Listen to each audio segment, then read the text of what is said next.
السلام علیکم۔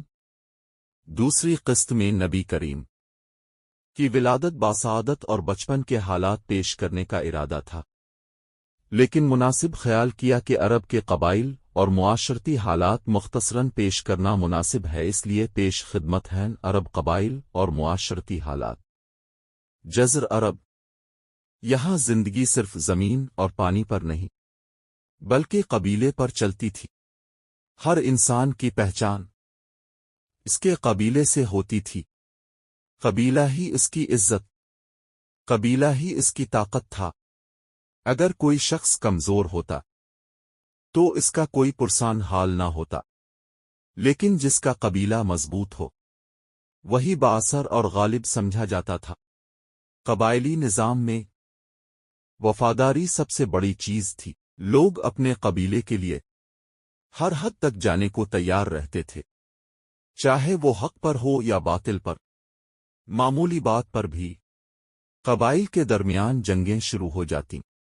یہ جنگیں مہینوں نہیں بلکہ سالوں تک چلتی رہتی۔ بدلہ لینا ان کے نزدیک عزت کی علامت تھا۔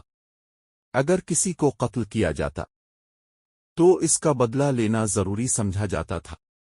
ان جنگوں کی وجہ سے امن اور سکون تقریباً ختم ہو چکا تھا۔ ہر وقت خوف، ہر وقت خطرہ۔ معاشرتی طور پر کچھ اچھی خوبیاں بھی موجود تھیں، جیسے مہمان نوازی، وعدے کی پابندی اور بہادری۔ ایک مہمان کے لیے وہ اپنی بہترین چیز پیش کرتے تھے، چاہے خود بھوکے کیوں نہ رہ جائیں۔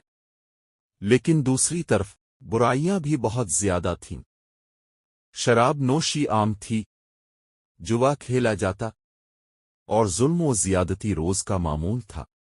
عورت کی حالت انتہائی کمزور تھی، اسے وراثت میں حصہ نہیں دیا جاتا اور اسے مرد کے برابر نہیں سمجھا جاتا تھا۔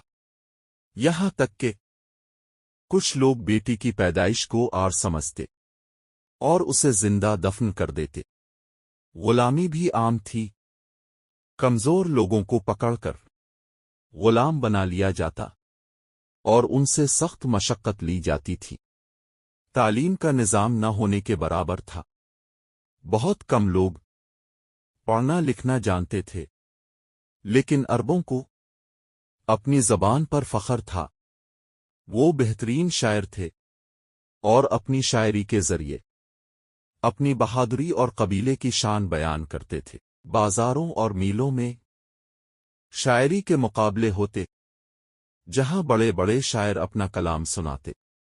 یہ ایک ایسا معاشرہ تھا جہاں اچھائیاں بھی تھیں اور برائیاں بھی، لیکن مجموعی طور پر انسانیت ایک نئے نظام کی محتاج تھی، ایک ایسا نظام جو انصاف، برابری اور امن لے کر آئے۔